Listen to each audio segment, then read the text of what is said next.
சங்கீதம் 103 வசனம் 13. தகப்பன் தன் பிள்ளைகளுக்கு இறங்குகிறது போல கர்த்தர் தமக்கு பயந்தவர்களுக்கு இறங்குகிறார். அன்பான தெய்வ பிள்ளைகளே, கர்த்தருக்கு பயப்படுவது அல்லது தெய்வ பயம் என்பது கர்த்தர் செய்யாதே செய்யாதே என்று சொல்லுவதை நாம் செய்யாமல் இருக்க நம்மை தூண்டுவதுதான் கர்த்தருக்கு பயப்படுகிற பயம்.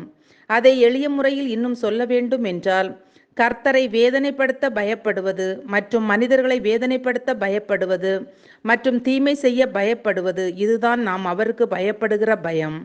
அன்பானவர்களை, நாம் ஒவ்வொருவரும் அவருக்கு பயந்து வாழ்ந்தால் அவர் இரக்கம் காட்டுவார்.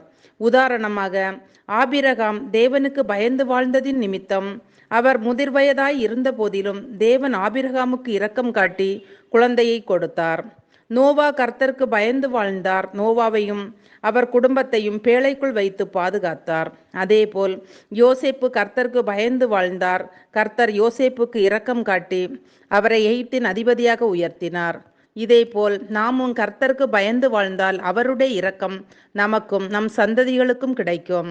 அவருடைய இரக்கம் அவருக்கு பயந்திருக்கிறவர்களுக்கு தலைமுறை தலைமுறைக்கும் உள்ளது என்று வேதம் சொல்லுகிறது. நாம் கர்த்தருக்கு பயந்து வாழும் போது நீதியின் சூரியனாகிய இயேசு நம்மேல் உதிப்பார். அவர் நம்மோடு இருந்து அவர் கட்டளைகளை நாம் கடைபிடிக்கும் போது அவருடைய தூதர்களை நமக்கு பாதுகாப்பாக தருவார். நாம் செல்லும் இடமெல்லாம் அவர்கள் நம்மை பாதுகாப்பார்கள்.